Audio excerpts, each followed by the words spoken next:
देश में जहां शीतलहर का प्रकोप है, वहीं अगर हम बात करें तो जिसको लेकर हार्ट के पेशेंट और ब्रेन डेड के मामले लगातार सामने आ रहे हैं। अगर हम आंकड़ों की बात करें तो अब तक यहाँ के जो प्रबंध निदेशक हैं उनके अनुसार अब तक 25 लोगों की मौत यहाँ हो चुकी है, जिसमें से 17 लोग जो हैं यहाँ नहीं पहुँच पाए, इलाज नहीं मिल पाया उनको।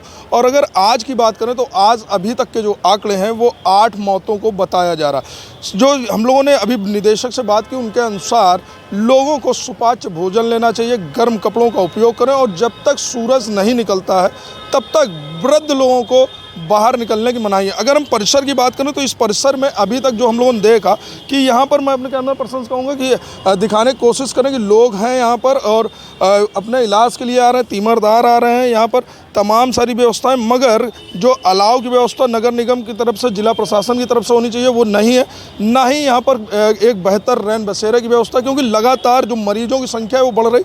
अभी तक अगर हम बात करें तो 230 मरीज यहाँ पर भर्ती हैं, क्योंकि 200 की व्यवस्था 30 स्ट्रक्चर पर इलाज किया जा रहा है यहाँ के निदेशक के अनुसार। तो ये तमाम सारी चीज़ें हैं। और अगर हम बात करें इस संस्थान की तो आसपास के तमाम ज़िले, लगभग 18 ज़िले के पेशेंट यहाँ पहुँचते हैं। ऐसे में शीतलहर को देखते हुए जिला प्रशासन को इस ओर ध्यान देना पड़ेगा कि यहाँ जो मरीज आ रहे हैं, उनके जो तीमारदार आ रहे हैं, उनके लिए बेहतर व्यवस्थाएं होनी चाहिए, क्योंकि शीतलहर का प्रकोप, क्योंकि जो तीमारदार हैं वो ज़्यादा संख्या में अस्पताल परिसर के अंदर नहीं रह सकते। ये एक बहुत बड़ी समस्या है, क्योंकि एक मरीज के साथ लगभग 2 से 3 लोग तो उनके परिवार के आते ही आते हैं, क्योंकि बाहर के ज़िलों से भी, क्योंकि लोकल कानपुर के बाहर के ज़िलों से भी यहाँ पर पेशेंट आ रहे हैं। मैं अपने कैमरा पर्सन कहूँगा, अभी हम लोगों ने यहाँ पर एक थोड़ी सी चीज़ देखी थी, हम दिखाने की कोशिश करेंगे कि ये अस्पताल परिसर के मेन गेट के पास में ही शौचालय बना हुआ है, जहां स्वच्छ भारत अभियान के तहत तमाम सारी दावे किए गए। वहीं अगर हम बात करें इस संस्थान के ठीक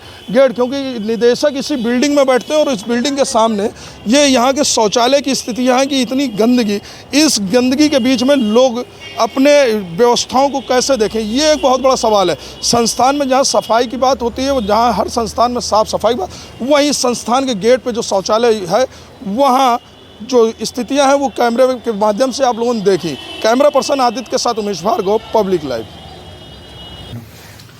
ये तेजी से सर्दी बढ़ने के कारण जो हार्ट के पेशेंट हैं या ब्लड प्रेशर के पेशेंट हैं, उनके समस्याएं बढ़ गई हैं, जिनमें खासतौर से 60 साल से अधिक उम्र के लोग हैं। इन लोगों को पूरा एहतियात बरतना बहुत ज़रूरी है, सर्दी से बचाव करना बहुत ज़रूरी है, तभी इसके ऊपर थोड़ा नियंत्रण हो पाएगा।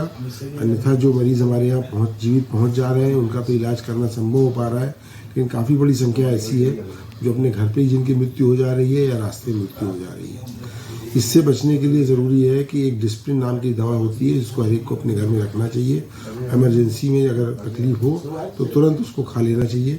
इससे अस्पताल तक पहुँचने के लिए समय मिल जाएगा और हार्ट अटैक के कारण मरने की संभावना में 25% तक की कमी आ जाती है दवा खाने से। गर्म खाना, ताज़ा खाना खाएं, हल्का सुपाच्य खाना खाएं और इसके अलावा जो कपड़े हैं वो इस प्रकार से पहने कि सर्दी न लगे। सर, कल से आज तक के मौत के आंकड़ों कितना है? 15 ब्रॉड डेड थे, आज 10 ब्रॉड डेड हैं और इलाज के दौरान कल 7 की मृत्यु हुई थी, आज 8 की मृत्यु हुई। अभी तक सर कितने लोग एडमिट हो चुके हैं? अभी तक करीब कल से लेकर आज तक में 80 से मरीज भर्ती हुए हैं। वर्तमान में संस्थान में कितने पेशेंट अभी एडमिट हैं? करीब 230 मरीज हमारे संस्थान में एडमिट हैं। जिस प्रकार से मौसम है, इसको देखते हुए क्या लगता है, क्या संख्या बढ़ेगी?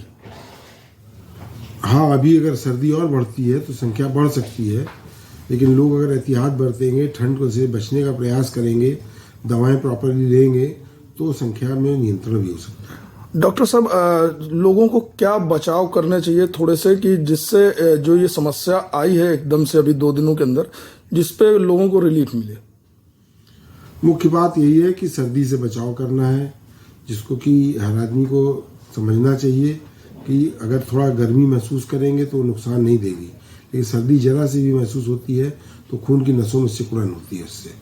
गर्मी अगर होगी तो कोई दिक्कत नहीं, इसलिए ज़्यादा से ज़्यादा कपड़े पहने, टोपी लगाएं, मफलर बांधे, दस्ताने पहने, मोजा पहने, इस सब से पूरी तरह बॉडी को कवर्ड रखेंगे तो ठंड से बचाव हो सकता है। जैसे कि युवा जो है वो फील्ड पर काम के लिए निकलते हैं, उनको क्या एहतियात बरतने चाहिए स्पेशली? कपड़ा पहनने वाला ही एहतियात सबसे ज़रूरी है, और नाक कान ढकना चाहिए जिससे कि ठंडी हवा नाक कान के माध्यम से प्रवेश न करने पाए, और समय से हल्का सुपाच्य भोजन करते रहना चाहिए, खाली पेट नहीं रहना चाहिए, हल्का खाना समय से खाना अत्यंत आवश्यक है।